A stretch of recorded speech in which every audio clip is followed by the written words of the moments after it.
Se acabó el recreo. En este podcast exploraremos el mundo de la educación a través de las voces de maestros excepcionales. Bienvenidos a Cosas de Profes. La profe Paola es licenciada en Educación Infantil, especialista en Gerencia de Proyectos Educativos y maestranda en Educación Inclusiva e Intercultural. Charlamos sobre su tránsito por la educación saliéndose de los estándares de los jardines infantiles y de su experiencia en las comunidades indígenas del Cauca. La sistematización de todo lo vivido la llevó a Chile gracias a Hilando el Camino. Le vamos a dar la bienvenida a la profe Paola, ella es licenciada en Educación Infantil, así que bienvenida, profe. Hola a todos y a todas, muchas gracias por invitarme a tu programa, estoy muy feliz de estar acá y sobre todo de dialogar y de reconocer un poquito desde la oralidad lo bonito que hacemos todos los días. Listo, súper, profe. Primero queremos saber qué estudiaste, cuántos años de experiencia tienes. Bueno, yo soy licenciada en Educación Infantil de la Universidad Pedagógica Nacional, especialista en Gerencia de Proyectos de la Universidad Distrital y actualmente estudio una maestría en Educación Inclusiva e Intercultural y en la Universidad del Bosque. Llevo aproximadamente 8 años en la docencia desde que recibí mi título, pero yo digo que he sido profesora desde que era niña y lo soy.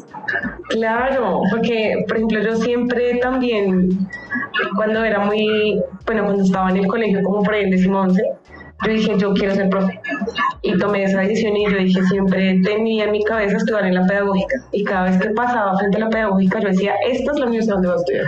¿Tú cómo llegaste a esa decisión? Yo llegué a esa decisión, digo que, relatan mis papás de que desde que yo era muy niña, aproximadamente desde los 5 años, mis papás tienen un negocio. Y desde ahí ellos, en esa época habían unos guacales donde venían pues los plátanos. Okay. Y ellos sacaban esos guacales y yo a escondidas empezaba a unir todos los guacales como si fueran unas mesitas y colocaba todos mis muñequitos y ahí empezaba yo a dictar clases, empezaba a hacer dibujitos a los muñecos y mis papás desde ahí vieron que yo era como mucho a dar a los niños, entonces venían los peladitos del barrio y mi juego siempre era ser profe y así repentinamente cuando ya llegué al colegio, o sea, ya me iba a graduar, dije, bueno, ¿qué voy a estudiar? Y siempre pensé en psicología, pero no se me dio en la nacional. Entonces dije, no, voy a ser profesora. Me presenté a la libre, no me gustó la libre, no tengo nada contra la universidad, pero pues no, me gustó mucho la pedagogía y de la libre. Y un día de verdad iba pasando, como te pasó a ti, por la pedagógica, y yo iba educadores, esta es mi casa. Así que me presenté, me puse a vender sándwiches en la universidad libre para poder pagarme la inscripción de la universidad. La pagué y a la segunda entrada pues lo pude hacer porque la primera no se pudo, así que tocó la segunda vez y fue mi casa durante mucho tiempo y la quiero mucho, ¿no? Sí, yo no sé por qué, pero a veces uno como que le agarra mucho cariño a la universidad. Yo creo que claramente la universidad le marca a uno pues un estilo de vida, una forma de pensar también, pero uno le tiene mucho amor a la universidad. Yo le tengo mucho amor a la pedagógica y también hoy día sigue siendo mi casa, afortunadamente. Y seguirá siendo. Todo lo aprendido ahí siempre será un valor agregado en nuestra profesión y siento que de ahí han salido muy buenos maestros y nos han dejado huellas importantes y uno tiene esa corresponsabilidad de dejar esa huella en otros. Tú llegas a cualquier lado, ¿de dónde eres? De la Meja? O sea que tú sabes muchas cosas, entonces uno siempre tiene como esa responsabilidad académica y social con nuestra universidad pedagógica. Listo, entonces llegas a la universidad, Paola, y dices, estudio educación infantil, o sea, ¿por qué no estudiaste licenciatura en educación especial, educación física o en educación en español, sí? Bueno, en educación infantil porque siempre creí que la infancia es una de las etapas más importantes de la vida, ¿sí? Y a veces los niños están muy esquematizados a bueno, a que solo sea la maternidad o la paternidad, sí, pero en la escuela hay unas dinámicas bien interesantes para investigar con los niños. Yo creo que uno de los mejores investigadores son los niños. Hay preguntas, o sea, muy bacanas que se hacen los niños y que a uno lo cuestionan, ¿no? Como que, uy, pues madre, o sea, nunca me lo había preguntado. Entonces, como que esa interacción de las preguntas de los niños, de qué sucede en los jardines, en los colegios, me llamó mucho la atención y pues bueno, decidí hacer mi pedagogía infantil y me encanta repensar ese tipo de infancia que estamos construyendo ahora y cómo ha venido transformándose a partir del tiempo. A mí me sorprende es la creatividad con la que los niños salen, o sea, salen con unos comentarios que uno dice, y son unos comunicadores sociales, o sea, increíbles. Ellos, o sea, te puedes sentar en una transición con varios niños y puedes hablar de todos los temas y salen cosas increíbles, te cuentan chismes de la casa, pues, entonces eso también es rico, ¿no? Porque pues uno se divierte. Yo creo que el trabajo del docente, los profes que me estén escuchando no me van a mentir, uno a veces se divierte con las anécdotas que le cuentan los chicos, con los chismes, entonces uno se divierte también con eso. Como yo ya he conocido un poquito a Paola y nos conocimos obviamente en la universidad, sí. Afortunadamente te conocí, por eso estás aquí. También he sabido un poquito de tu experiencia en torno a la educación intercultural. Entonces queremos saber cómo llegaste allá, o sea, cómo llegaste a decir, oiga, quiero enseñar o formar a ciertas poblaciones, o se me dio por las casualidades de la vida dentro de la formación y lo que uno viene haciendo como desde su experiencia docente, y llegaste a ese punto. ¿Cómo llegaste ahí? Bueno, yo llegué ahí, eso es un término que yo jamás había escuchado. Lo escuché en una clase en la universidad y como que quedó ahí como algo de historia de la educación, una vaina así en la universidad, y yo dije, bueno, eso me llamó la atención. Luego había una cátedra, creo que en primer semestre, que era sobre algo de la universidad, como encontrarse con la universidad, bueno, no recuerdo, y había un profesor ahí que hizo un grupo como de viajes. A mí me encanta viajar, entonces yo dije, no, yo levanté la mano y fui la primera que estaba ahí, y el primer viaje fui a un resguardo en Villavicencio. Entonces nos fuimos para Villavicencio y me empezó a llamar mucho la atención que la Maloca, o sea, yo conocía eso, pero no tan a fondo, que la Maloca, que las comunidades indígenas, tuvimos como un encuentro muy espiritual en ese ejercicio, y la verdad me enamoré desde ahí como el tema étnico. Empecé a reconocer un poquito más el tema. Fui 2 veces allá, me gustó tanto ese lugar que volví a repetirlo y hice como una conexión muy amistosa pues con la gente de allá. Luego como que ya, bueno, pasaron los semestres y bueno, ¿qué hacemos de proyecto de grado? Así que un día subió con las compañeras y dijimos, bueno, ¿y por qué no hacemos eso de la interculturalidad? Nosotras, bueno, sí, metámonos en esa locura, pero esa te estoy hablando del 2013, 14, no era como muy sonado, sí lo hablábamos, pero como que no tan amplio el tema. Y que hoy en día esos son temas que se tocan mucho. Entonces, por ejemplo, yo creo que en la educación ahorita suena mucho la inclusión, la interculturalidad y la diversidad. Pienso que son temas bien amplios, pero que se está hablando hoy en día mucho de ese tema. Es muy tocado, así que pues nada, decidimos hacer el proyecto de grado y lo presentamos y como que quedó ahí, y yo dije, no, esta vaina tengo que hacer la realidad, porque digamos que el trabajo era muy teórico, así que me salió una oportunidad en el Cauca, me fui para allá y empecé eso que escribí en mi tesis con mis compañeras, eso lo empecé a replicar en las comunidades y me empecé a dar cuenta de que es un concepto demasiado amplio, pero demasiado difícil. Y es que a veces uno piensa que cuando uno habla de interculturalidad, para los que somos ignorantes en el tema, que interculturalidad es simplemente hablar de indígenas. No, la interculturalidad somos todos, y la interculturalidad también son conflictos. La interculturalidad también es poder, la interculturalidad también son asimetrías. Claro, es que pertenecemos todos en el mismo grupo y tenemos que comprendernos y respetarnos unos con otros. Entonces, la interculturalidad son las comunidades LGBTI, las comunidades, el tema de la inclusión, el campesino, el afro, incluso las nuevas tecnologías de ahora es interculturalidad. interculturalidad, como el nuevo diálogo que tienen los estudiantes ahora por medio de las redes sociales. Eso es un ejercicio intercultural, es un diálogo constante de saberes y conocimientos. Entonces, en tu definición, ¿qué dirías de qué es la educación intercultural?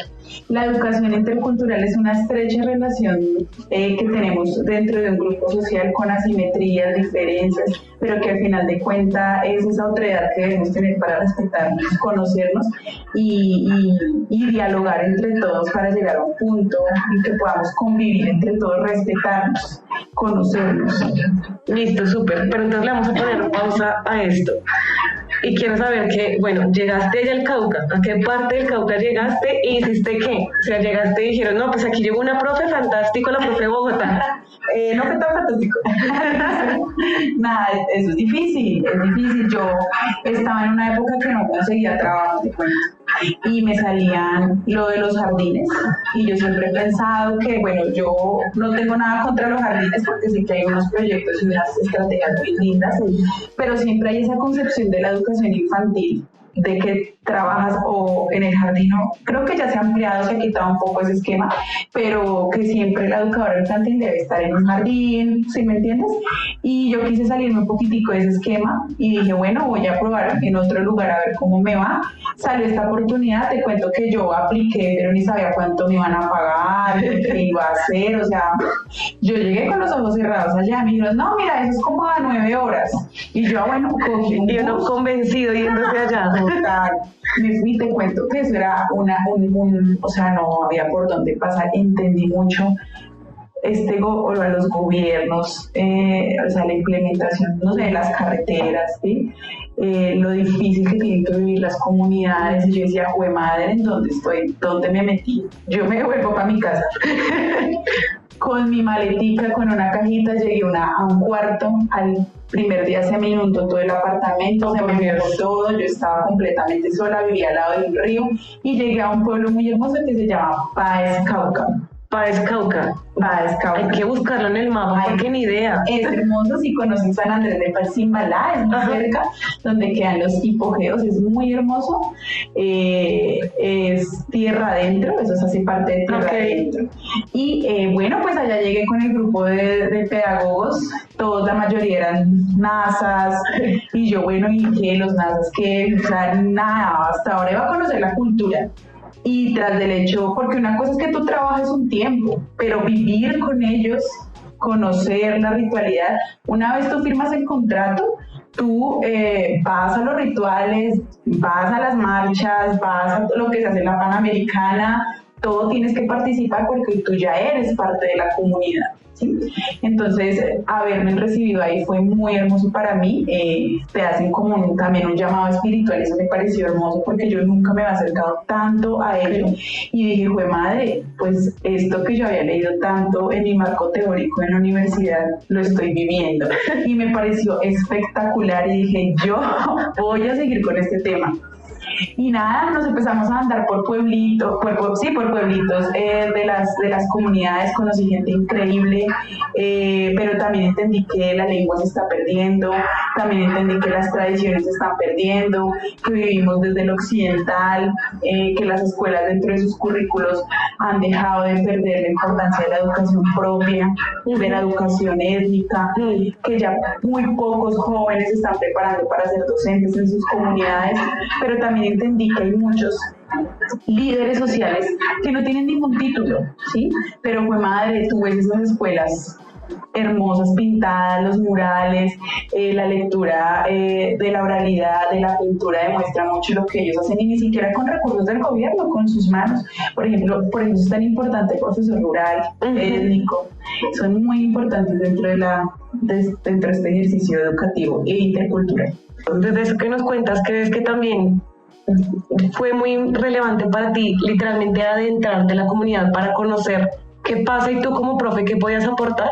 Claro, porque es que la interculturalidad y la educación se implica es aprender.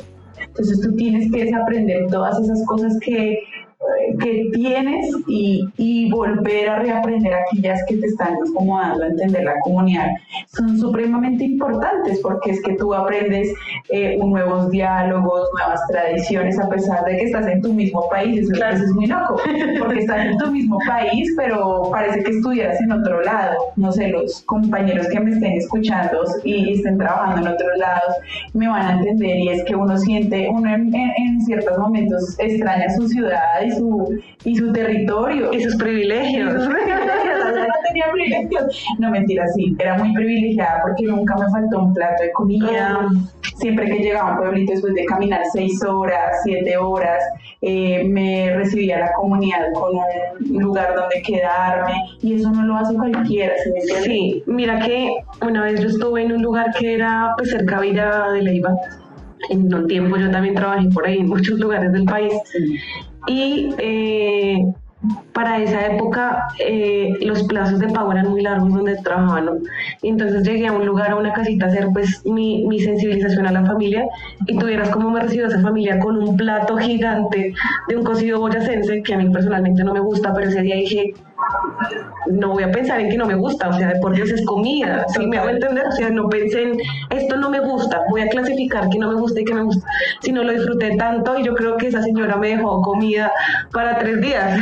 Sí, o sea, yo almorcé para 3 días, y así son muchas personas y muchas comunidades en pueblitos, en veredas, en un lugar recóndito de Colombia. Uno siempre encuentra, digo yo, ángeles en el camino, y que siempre lo atienden a uno con un servicio magnífico. O sea, a mí nadie nunca me dejó botada, nunca. No, o sea, la gente y también de las escuelas, los maestros de las escuelas de este tipo de escuelas hacen unas cosas maravillosas, y que nosotros sistematizamos como todas esas experiencias también de los maestros, y nos dimos cuenta que de verdad el maestro rural, el maestro que está en la educación es muy fuerte y tiene una responsabilidad con su comunidad increíble, y uno es muy agradecido con ellos, ¿sí? Y entonces fue también curioso saber que yo nunca había estado, por ejemplo, en un trueque, que me pareció maravilloso. O sea, intercambiamos libros, cuentos con los niños, entonces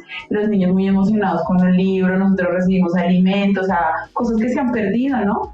Y entendí muy, muy a fondo de mí que esa era la educación que debemos como ir proyectándome, ¿no? Yo como educadora infantil, yo nunca me imaginé estar por allá en esos lugares, pero hay que vivir la experiencia, y las oportunidades cuando se dan uno tiene que aprovecharlas, y son las mejores formas de uno aprender bonitas experiencias. Y también entendiendo todas esas experiencias que tuviste, pues estuviste allá un tiempo. Después de ese tiempo que estuviste en el Cauca, ¿qué pasó? ¿Qué pasó con el asunto de la educación intercultural? Bueno, pues yo soy muy, a mí me encanta no dejar las cosas ahí, ¿no? Eres inquieta. Soy creativa. Curiosa, me gusta estar metida en todo, yo tengo que sí. Entonces, pues nada, yo dije, no, yo no quiero volver a llegar a o sea, se acabó, digamos, como lo del Cauca por decisión propia, porque, bueno, ahí hubieron como unas dificultades en casa y yo me tuve que volver pues acá a mi territorio. Y pues nada, bueno, allá hicimos un proyecto que se llama Bailando el Camino, ahorita lo vamos a charlar. Y llegué acá y dije, bueno, ahora que voy a trabajar, no sale trabajo otra vez, como todos los profesores en Colombia, que no hay trabajo en estabilidad. Uno a veces se piensa mucho, oiga, ¿qué voy a hacer en cierto tiempo? Porque pues es una realidad que nos toca ver a los profes sí o sí. Y yo dije, no, lo siento, pero a mí me encanta este tema. Ojalá que me salga algo de comunidades indígenas, y ven, lo llamé con la mente y llegó modelos de educación flexible. Espera, a ver, ahí pongámosle pausa. ¿Qué son modelos de educación flexible? Bueno, los modelos de educación flexible son los que incorporan a estudiantes de diferentes comunidades, problemáticas sociales de la ciudad, y lo que hacen ellos es, digamos, terminar sus estudios, ¿sí? A partir de una flexibilización curricular, a partir del contexto que tiene. Estos los hacen diferentes entidades. Yo trabajé con Secretaría de Educación en convenio con la Corporación Infancia y Desarrollo, ¿sí? Y con ellos trabajé aproximadamente como 3 años en este tema de modelos flexibles y trabajé con comunidad de Vera, Casa de Pensamiento Indígena aquí en Bogotá, donde en este lugar se alojaban comunidad Inga, Nasa, Yanaconas, Huitotos, todas las comunidades, como que esa es su casita, ¿no? Aquí en el centro de Bogotá. Sí, uno piensa que como uno vive en Bogotá y siempre también tiene ciertos privilegios al vivir en una ciudad capital. Uno piensa que aquí no llegan las comunidades indígenas. O sea, ellos vienen acá porque hay unas problemáticas de desplazamiento, o sea, pues claro, y ellos tienen que emigrar de sus territorios, y eso es muy triste. Por temas de violencia territoriales, o sea, y se vienen acá a buscar sus vidas, ¿sí? Pero el proyecto da esa oportunidad de que las personas terminen sus estudios, hagan también procesos de alfabetización, pero sin perder supervivencia cultural, que era lo bonito, y era lo que uno le daba el plus como maestro dentro del proyecto. Entonces, por ejemplo, con la comunidad indígena en Vera, ¿sí?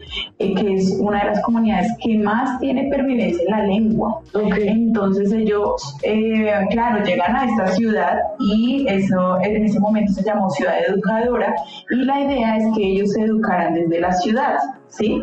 ¿Para qué? Para lo que tú mismo decías, que ellos venden sus collares y artesanías y la gente es abusiva y lo robaba. Entonces les metían billetes falsos, ellos no conocían, digamos, las denominaciones, no sabían cómo dar las vueltas, ¿sí? Entonces desde ahí se empieza a trabajar la flexibilización curricular en estas comunidades, viendo las problemáticas que tienen. Seguramente se da la oportunidad de que ellos vuelvan a su territorio, y yo creo que es lo que más buscan ellos, volver a su tierra, a pescar, a vivir desde ahí, porque los niños se van a empezar también a venir a homogenizar en una ciudad, ¿sí? Pero en resumidas cuentas, pues ese es el trabajo también intercultural. O sea, en el aula yo no solo tenía emberas, dentro de los emberas, no sé, había comunidad LGBTI, o sea, eso era muy curioso. Comunidades afro, palenqueras, campesinas, en una misma aula.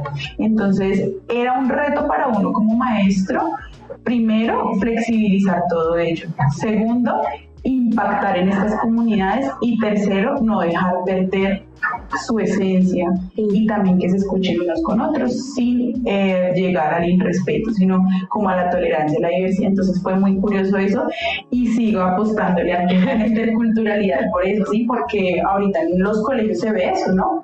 Hay personas extranjeras, y digamos que eso también hace que seamos un país pluriétnico y multicultural. Esto está desde 1991 en nuestra Constitución. Pero en el común no lo reconocemos, o sea, no nos identificamos que tenemos un montón de poblaciones y de gente que también hace parte de uno, sí, hablando un poquito de la otra edad, y que el otro por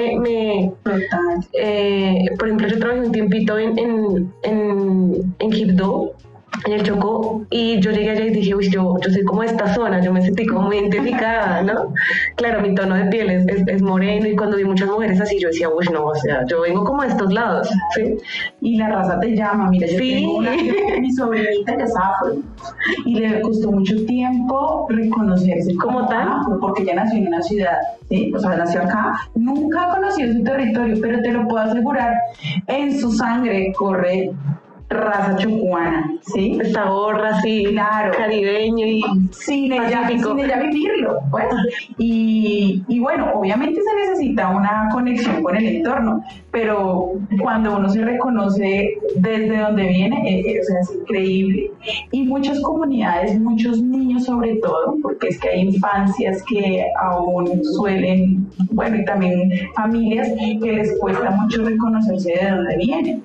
En el Cauca sucedía que tenían los apellidos supremamente indígenas, y ellos no somos indígenas, somos blancos, porque es que, claro, hay un proceso de colonización fuerte ahí, y no hemos descolonizado el pensamiento de ellos.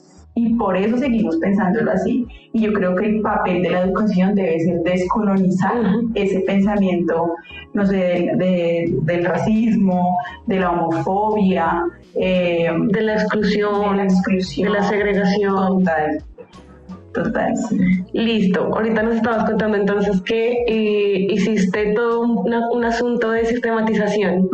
Eso terminó en un proyecto llamado Hilando Caminos. Entonces, Hilando Caminos. ¿qué es? ¿Es un proyecto que hiciste con quién? ¿Cuándo lo empezaste? ¿Y en qué ha venido terminando ese proyecto?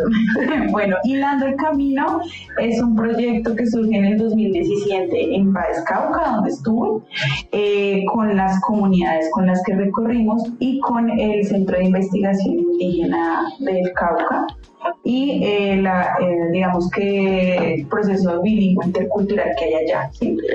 Un montón de personas que estábamos ahí. Y era como el resultado del equipo pedagógico. Nosotros lo que hacíamos era ayudar pedagógicamente a los proyectos educativos comunitarios. Acá se les llama PI, que son los de las instituciones, y en las comunidades indígenas, afros, bueno, digamos que diferenciales, se les llama proyectos educativos comunitarios que van a la luz de los proyectos de vida y del buen vivir. ¿Sí?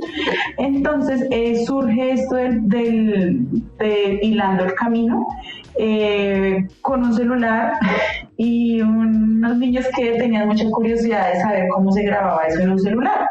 Entonces llegamos a una escuela se llamaba, se me olvida, bueno, se me fue ahorita el nombre.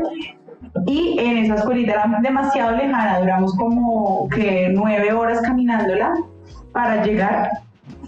Y Quebrada Abajo, ya me acordé, Quebrada Abajo.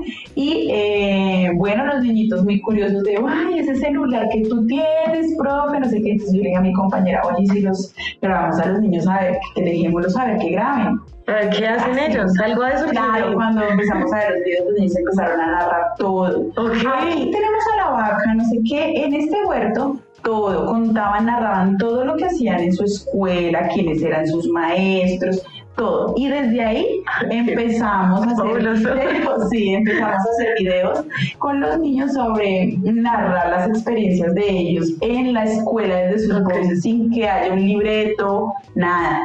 Y esos videos los mostrábamos en otra escuelita.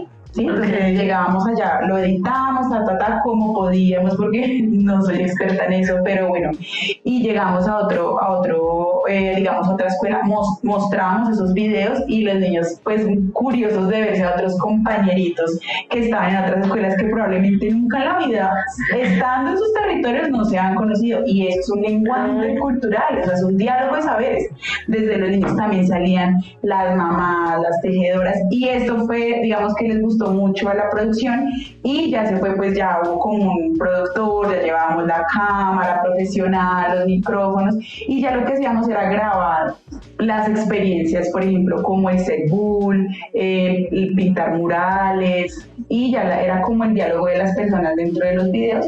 Y si les da curiosidad de verlo, en Asociación de Cabitos Masachacha lo pueden encontrar en YouTube, pueden descargarlo, compártanlo en sus escuelas, es muy bonito. Bueno, pues yo me vine del Cauca, digamos que eso quedó como ahí, luego con una compañera quisimos llevarlo a otro nivel y fue como desde lo radial, así que inventábamos a los niños a la emisora comunitaria y los niños iban y narraban sus experiencias desde semillas de vida. O sea, Paola no es temerosa a estos micrófonos, o sea, ella está familiarizada y cómoda. Cuando me pagaban en el Cauca hacía los estos radiales para las publicidades allá del Cauca, entonces cuando no nos podían pagar nos tocaba ahí hacer las propagandas. y entonces no eres nada tímida de estos micrófonos. No, tímida, ¿Te gusta? Me gusta. Chévere. Y ya, así surgió Hilando el Camino, la verdad pues quedó ahí, sí, tú sabes que cuando uno deja hijitos por ahí, a veces pues mueren lamentablemente. Mueren o queda ahí la idea. Pero sí, queda la idea y como que nadie la vuelve a reproducir, pero sé que aún siguen esos videos por ahí y me gusta mucho siempre decirle a la gente que a pesar de lo poco que se tiene, se pueden hacer muchas cosas y que uno si tiene una idea hay que desarrollarla. Y claro, yo creí que este ejercicio es un ejercicio intercultural y por eso lo he ido como, digamos, hablando, sistematizando y ha sido muy bonito. Entonces, si los pueden ver, excelente. Súper, también lo vamos a dejar por ahí en nuestras redes de Cosas de Profes Sí, y en la descripción de este capítulo para que la gente también te pueda ver y pues que puedan observar todo lo que hicieron los chiquitos. Uno a veces siempre, profe, digo yo, suele estar como detrás de las cámaras, ¿no? Uh-huh. Porque uno siempre pone como el eje y el punto central a sus estudiantes. Y finalmente ese es como nuestro objetivo, ¿no? Como que los estudiantes son el centro, ¿sí? El centro de todos. Y de toda esta experiencia que me has contado, ¿qué es lo que más puedes decir tú de manera personal y profesional que has aprendido de tus estudiantes? He aprendido a, yo creo que volver a comenzar a veces, a tener empatía por el otro. Uno de adulto pierde eso. Totalmente. Tiempo a ser humano, el diálogo con la naturaleza. Los niños con los que he podido trabajar, tanto en el Cauca aquí en Colombia, hay que acercarlos a la naturaleza y a conocer esa diversidad, ¿sí? A veces los niños son crueles cuando hablan de otro compañero o bueno, uno escucha el diálogo a veces entre niños y son crueles, pero yo creo que los niños me han enseñado a decirle a mi niña interior que estás haciendo las cosas bien. Qué bonita frase. Sí, a mi niña interior está muy orgullosa de mí porque yo creo que ella se refleja mucho en los niños. Y los niños me han enseñado a ser la maestra que quizás nunca tuve, ¿cierto? Y a reconocer que también yo soy su lugar seguro. Su lugar seguro en el mundo. En el mundo, porque viven muchas vainas en sus casas y uno de maestro y la escuela es a veces su lugar seguro. Súper, Pau, me agrada mucho esa última frase que nos cuentas, porque a veces de verdad los profes estamos muy regaditos en muchos lugares, pero no salen a flote esas cosas que suelen ser muy bonitas y que no es simplemente ir a llevar una información o ir a transferir un conocimiento, sino que es algo que también los profes dejamos en nuestro propio corazón. Y si quedó en nuestro corazón, fijo de quedar el corazón, así sea de uno o dos niños más. Claro, yo estoy segura que en algún lugar de los lugares que estaba, algún estudiante lo va a recordar. La profe Paola, la que nos grabó, la que hicimos esto, la que iba con juegos, la que nos llevaba a mercado, porque uno se gasta un sueldo en la comunidad. O sea, uno el corazón, nada, uno tiene una vocación para ello. Y si uno no tiene eso, de verdad no se invitan a ser maestro. Listo. Por ahí yo vi en tus redes sociales, Paola, que estuviste en el Cono Sur. Sí. Estuviste en Chile. Me fui por allá. ¿Qué fuiste a hacer a Chile? O sea, es que tú has hecho cosas fabulosas. Me fui a Chile, pasé una propuesta que fue Hilando el Camino y digamos que la experiencia que he tenido dentro del ejercicio intercultural y nada, fue a presentar la sistematización de un poquito todo lo que les estaba hablando allá al Congreso de Paz. Escuchar a otros compañeros de Latinoamérica hablar sobre la paz. Dios santo, es increíble todo lo que hacemos los países latinos por reivindicar a nuestras comunidades, y también ver en la educación la salvación en muchas cosas. Allá decían algo muy importante y es que estamos tejiendo la palabra para la transformación. Y es así, o sea, escuchar jóvenes, adultos, doctores, hablando de paz y reconciliación en un lugar que no era mi casa, es increíble, y que me escucharan la experiencia y que me dijeran, wow, increíble, es una sensación muy bonita. Yo creo que uno de maestro debe decir lo que hace para que otras personas lo puedan replicar, ¿sí? Que puedan conocer tu trabajo y no quedarnos simplemente en el ejercicio del aula, sino salir un poco de ahí. Y eso también yo lo llamo educación intercultural. Totalmente. Hice un intercambio de saberes y seguimos en eso. Y espero poder recorrer más lados. Siempre lo soñé en hablar, te lo juro, desde la universidad siempre soñé en hablar de mis experiencias con los demás y que se hagan, ¿sí? Y eso intentaba hacer, salirme un poco también del aula y mostrar en otros lugares, no sé, así sean latinos o del mundo, ojalá. Ojalá, por favor. Yo creo que sí, Paola. Sí, yo creo que te veré en algún momento en el mundo. Sí, te lo aseguro. Sí. ¿Cuánto tiempo entonces estuviste en Chile? y en dónde presentaste esa propuesta que nos cuentas de Hilando el Camino. Bueno, estuve una semanita nada más, lo que pude conocer, también obviamente turistear, que aprovechar la oportunidad de tomar un buen vino. Qué rico. Y hablar con los compañeros, y estuve en la Universidad Hurtado de Chile, y ahí recogimos como todas las experiencias porque el congreso pues se desarrollaba ahí, fue en el mes de abril que estuvimos como en ese encuentro, y se espera que ese encuentro se haga acá en Colombia el otro año, entonces chévere que otras personas puedan participar en estos congresos que son muy, muy divertidos, y también pues uno estar en otro país y vivir la experiencia es chévere. Listo. Paola, ahora todo esto que tú nos has contado, fíjate que te ha llevado siempre y te ha gustado pues resaltar tu propia experiencia, la experiencia que has llevado con equipos de trabajo y lo has llevado a una sistematización.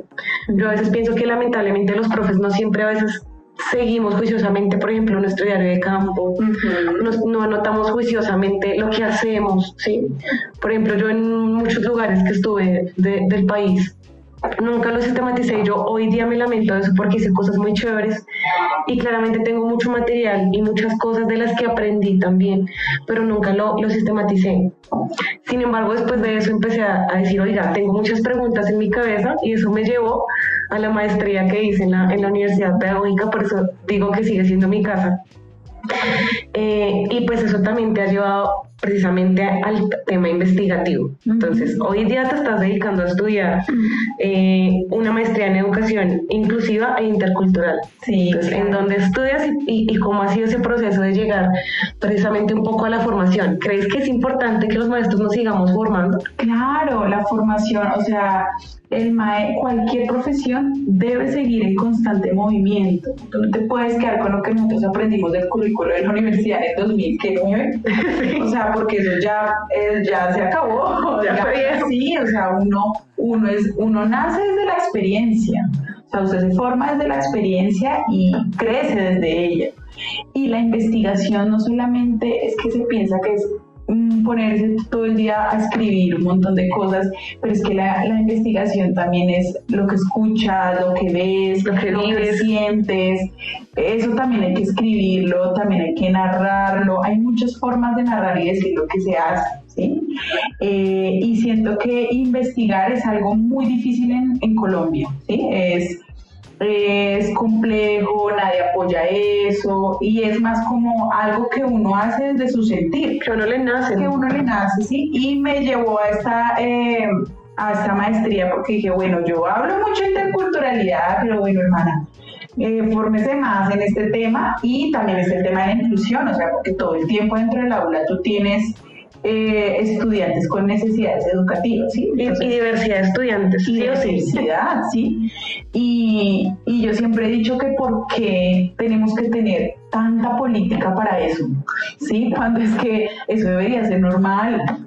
O sea, deberíamos, porque tiene que haber una ley que diga, es que si usted no lo incluye en el aula tiene un problema. O sea, es que todos cabemos, ¿sí? O sea, no deberíamos ser obligados a ello, sino que debe ser un ejercicio abierto para todos, y todos los maestros debemos estar preparados para ellos. Pero claro, llegan muchas cosas en el aula que tú dices, llega un momento y dices, ¡jue madre!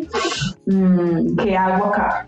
Y por eso empecé a estudiar la maestría, porque siento que así como evoluciona la educación, pues van evolucionando los términos, las dinámicas, y me pareció muy curiosa esa maestría. Y a mí que me hablen de intercultural, ahí estoy de primeras, entonces yo no sé, me metí de cabeza ahí en eso, y pues ahí andamos caminando ese ejercicio.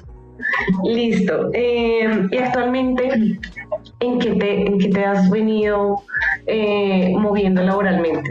Actualmente, ¿a quién estás enseñando? ¿A quién estás formando? Ahorita estoy en el Colegio Paraíso Mirador. Lejos, en Ciudad Bolívar, en la montañita de Bogotá.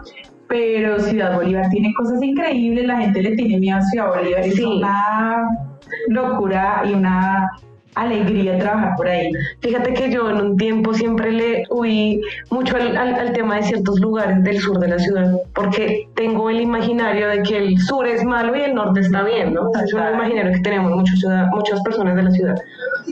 y me sentí muy agradecida porque trabajé allí, pero conocí cosas muy chéveres, pero sobre todo me gustaba cómo se ve la ciudad desde ahí, porque hay que entender las dinámicas de cómo se mueve Ciudad Bolívar, cómo uno llega a Ciudad Bolívar, y por qué todo el tiempo estamos en unas lomas, ¿sí? Y por qué es tan importante para muchos ciudadanos los cerros de la ciudad, que a veces creemos, las personas que vivimos un poco más lejos de los cerros, que los cerros no hacen parte de la ciudad, ¿sí? Pero hacen parte de la ciudad y están ahí y están presentes, y muchos vivimos cerca de los cerros. De hecho, Ciudad Bolívar estamos cerca de los páramos. Totalmente. Estamos cerca, aparte de la ciudad rural, Pasquilla, Mochuelo Alto, Mochuelo Bajo. Y eso es súper bonito. Productores de almeja, papa, fresa. Mis papás vienen de ahí, de Ciudad Bolívar, y claro, o sea, es un lugar bonito, y allá ando,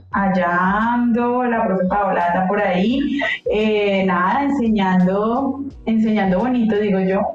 Y con Secretaría de Educación, digamos que ahorita no estoy con modelos, pues por algunas dificultades de tiempos, pero cuando me vuelvan a llamar, ahí estaré primeritas.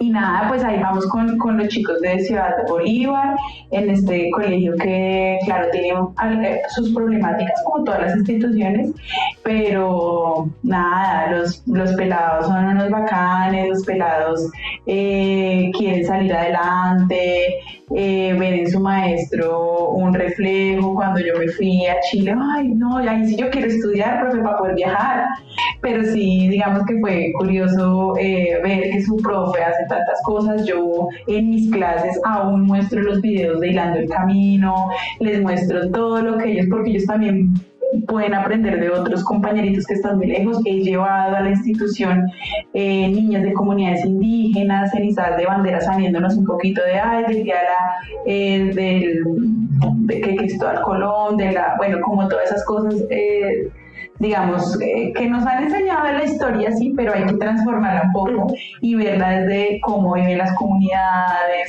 qué pasa con todo ese tema. Entonces ellos han aprendido un poco desde este ejercicio. Ahorita estamos en un proyecto bien bonito, yo todo hago.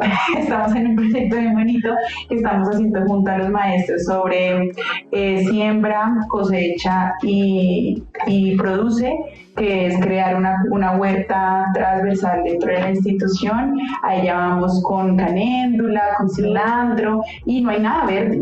O sea, no hay espacio para sembrar, pero los niños lo han hecho desde los espacios que tenemos, y la idea es crear jabones artesanales, dulces, comida, y los papás están integrando y están creando sus huertas en casa porque hay problemáticas de alimentación, ¿sí?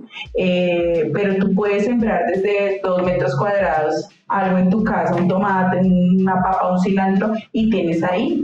Entonces hemos estado como enseñando, no es fácil, ¿no? Porque muchos papás no, pero bueno, yo digo que si 2 o 3 papás crean su huertica en casa, eso puede transformar muchas cosas. Y nada, los niños tienen muchos problemas de convivencia, y siento que ir a regar las plantas, a deshiervar, les ha servido mucho. Además que también fui profe rural en Pasquilla y tenía mi proyecto de mis fresas, que se llama, que era de las fresas, y todo lo aprendimos desde las fresas y la producción agropecuaria, y ahí andamos, y aprendí un poquito de eso y lo llevé allí al paraíso. Y la gente por ahí vende sus propias fresitas con crema de leche, ¿sí o no? Y lo venden las mujeres, a veces los niños en los mismos colegios. Sí, de hecho en Pasquilla teníamos ese que se llamaba Fresiembra, me había olvidado, Fresiembra, y Fresiembra pues empezó, claro, la producción de las fresas ya estaban súper grandes. A mí me trasladaron de colegio, pero la profe siguió con sus Fresiembras, y al final hicieron la producción de mermeladas, fresas con crema. ¡Qué rico! Pasteles, y los niños, claro, cocinamos, aprendimos. Fue muy bonito eso de Fresiembra, y me quedó como esa cosita de sembrar, de cultivar. Además que mi familia viene de eso, y es bonito aprenderlo, ¿no? Y andamos en ese caminito ahí de sembrar. No es nada fácil porque es muy difícil, digamos, alfabetizar a la comunidad en este tipo de cosas, pero bueno, ahí vamos construyendo algo. Sí. Profe, por último queremos hacerte 2 preguntas. una que nos dejaron en redes sociales. Por ahí, para los que nos siguen y nos ven en Instagram, siempre dejamos pues una imagen de los profesores que tenemos invitados, y además de eso dejamos también una cajita de preguntas. La gente ahora en nuestras redes sociales ha hecho preguntas, digo yo, cada vez más picantes, y sí, o sea, es que son preguntas, esa es la idea, muy difíciles a veces, que yo digo, uy, yo como profe, ¿cómo respondería esos temas? Preguntar nos invita al conocimiento. Claro, pero a veces uno no siempre tiene todas las respuestas, pero qué chévere que a uno le inviten a pensar otras cosas, que uno nunca a veces se lo pregunta o se lo imagina. La siguiente pregunta es: ¿quién o cómo se piensan los currículos en etnoeducación o educación intercultural? Bien, bueno, eso se piensa desde las políticas. Desde la Constitución del 91 hablamos de que Colombia es un país pluriétnico y multicultural. Ya desde ahí tiene que haber políticas, proyectos que hablen sobre el ejercicio de la educación pluriétnica, multicultural e interculturalidad. En ese sentido, las comunidades indígenas han hecho una lucha muy fuerte dentro de, por ejemplo, el CRI, para reivindicar la educación desde los territorios. Es decir, que ellos mismos crean y producen sus currículos, digamos, dentro de las instituciones. Pero esto va a la luz de los planes de vida de cada comunidad y van a partir también del buen vivir de las comunidades y digamos, en el Cauca se trabaja el SEI, que es el Sistema de Educación Indígena Propio, y desde este sistema se trabaja un tema que es la educación, territorio, gobernabilidad, y el tema de la educación pues se da, digamos, desde los proyectos educativos comunitarios. Ya se están dando también, digamos, incluso dentro de las universidades, o la universidad indígena, la Universidad Indígena del Cauca, si no estoy mal, ellos ya están trabajando, digamos, con el tema de la etnoeducación para, digamos, formar a etnoeducadores, ¿sí? Dentro de la misma universidad. Creo que hay muchas universidades también que lo tienen, y desde ahí pues ellos se forman. Y claro que si los currículos se dan desde ahí, digamos, se forman desde ahí. No hay como tal, desconozco que haya un currículo que diga la interculturalidad tiene que hacerse así, sino porque es que eso es una construcción y es una estrategia, ¿sí me entiendes? Claro. Entonces, estos currículos nacen desde las comunidades, más que todo de los pueblos indígenas de Colombia, por no perder su cultura y no llegar a los mismos currículos pues que acá trabajamos, que es el PEI, ¿sí? Que son los estándares, ¿sí? Sino que esos estándares y esas competencias se van modificando a partir del contexto de las comunidades, con los proyectos educativos comunitarios. Listo, la segunda pregunta es: ¿cómo se vive el racismo en el aula y en el colegio? No solamente en el aula, en el Transmilenio, en la calle, en todo lado. Bueno, yo pienso que eso se ve en todos los contextos, pero yo, como decía al inicio de la entrevista, y es que los niños a veces son crueles y a veces nos cuesta mucho aceptar la diferencia, y creo que desde ahí se empieza en ciertas formas prácticas racistas, ¿sí? Yo pienso que cuando tú ves que un niño extranjero entra, está hablando algo diferente, dice una palabra diferente, se burlan, eso es racismo. Cuando un maestro llega tatuado, con piercing, y lo empiezan a juzgar, eso es racismo. Cuando hablan detrás del otro niño que porque pronto le gusta el rosado, ¿sí? O le gustan los niños, ¿sí? Eso es racismo porque lo juzgan. Pero yo pienso que en todos los componentes de la vida está. Lo que pasa es que nuestra corresponsabilidad es que esto no influya en la calidad de vida de las personas, y que hablemos desde el respeto, y es ahí donde entra la interculturalidad también, ¿no? Porque es ese intercambio continuo de saberes, esa otra edad, hay asimetrías obviamente, pero el racismo está en las aulas todo el tiempo, y yo creo que es el papel de nosotros intentar como transformar eso y actuar, ¿no? Actuar a tiempo cuando esto ocurre. Súper, Paola, muchas gracias. Por último, quiero que nos cuentes una anécdota muy graciosa o jocosa que te haya pasado en todos estos años de experiencia, ya sea en el aula, ya sea por allá en el Cauca, Sí, o ya sea por aquí en Bogotá. Bueno, tengo una que espero puedo decirla por acá. Claro que sí, aquí se puede decir. Bueno, resulta que yo llegué muy feliz al territorio, llevaba como 2 días allá y había una mesa con todas las personas nasayupo hablantes. Y pues ellos empezaron a hablar, mira, yo no entendía nada y aún no entiendo. Y bueno, hablaban el idioma, entonces uno siempre que llega a otro lugar uno dice, bueno, ¿y cuál es la comida típica de acá? ¿No? O qué comen acá, que hay algo rico acá. Y todos me decían, tú tienes que comer chul. Chul. Y yo, uy, qué rico, voy a comer chul. ¿Y qué es el chul? Y yo me iba a todos los pueblitos, yo voy a acá a vender el chul, donde consigo chul, y ellas se reían, mis compañeras, nunca me decían nada. Entonces estábamos haciendo una cartilla de educación bilingüe intercultural sobre el idioma y había el cuerpo humano. Cuando me di cuenta que el chul era el miembro del hombre. Me voy por todas las comunidades Preguntando por el chul. preguntando que quién me daba chul.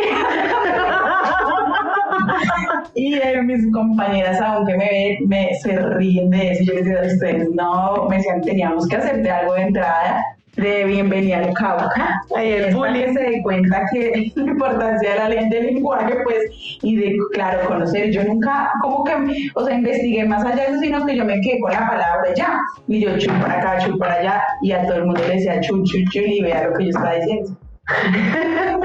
Eso es como una de las que siempre me hacen dar mucha risa y me recuerdan como que uno a veces, bueno, anda por ahí en las nubes con el lenguaje. Suele suceder a veces. Paola, muchísimas gracias por estar este capítulo con nosotros. A ustedes, muchas gracias por invitarme, muy rico el diálogo, que espero que esto siga creciendo mucho más. Gracias. Y que te escuchen en muchos lados. Ojalá que así sea. Cuéntanos tus redes sociales por si alguien te quiere seguir o conocer tu trabajo. Claro que sí. Bueno, mis redes sociales, bueno, también puedo hacer una publicidad aquí. Claro.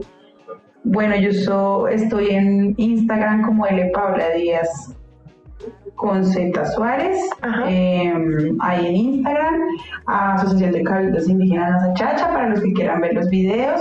También tenemos una cartilla de lenguaje para comunidades étnicas y diversas aquí en Bogotá, por si la quieren, la podemos, digamos, compartir, no hay ningún problema, y que la puedan socializar con sus comunidades. Y tenemos un emprendimiento también con una compañera de Suebag, donde hacemos tote bag de como bolsitos referentes a frases de profesores. Pues si les interesa ahí nos pueden seguir, es Suebag, así nos pueden encontrar. Listo, Paola, muchísimas gracias. Nosotros nos pueden encontrar como @cosasdeprofespodcast en Instagram, y estamos en plataformas como iVoox, Spotify, Amazon Music, y ahora estamos en Google Podcast. Ay, genial. Para que otras personas nos puedan encontrar en las diferentes plataformas de audio que nos quieran escuchar. Y pueden seguirme en mis redes como @Angeliquita Bermúdez. Les agradecemos a todos ustedes por estar hasta el final de este capítulo. Nos veremos en un próximo. Chao, chao. Chao, pues.